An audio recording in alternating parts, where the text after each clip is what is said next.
If your HyperIce Hypervolt massage gun suddenly won't power on, the problem is usually related to battery charge, connection issues, or a temporary internal safety lock. These percussion therapy devices rely on a lithium battery and built-in protection circuits that prevent operation when the battery is low, overheated, or improperly connected. In many cases, the device simply needs to be recharged, reset, or checked for loose battery contacts. The good news is that most power issues can be solved in a few quick troubleshooting steps before assuming there is a hardware failure. Try these. Step 1.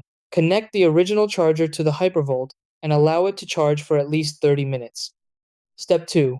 Check that the battery pack is firmly seated and properly connected to the handle. Step 3. Press and hold the power button for 3-5 seconds to attempt a manual startup. Step 4. If the device still doesn't respond, remove the battery, wait about 30 seconds, then reattach it to reset the unit. Step 5. Try powering it on again. If it still fails, inspect the charging cable and battery for damage or consider replacing the battery.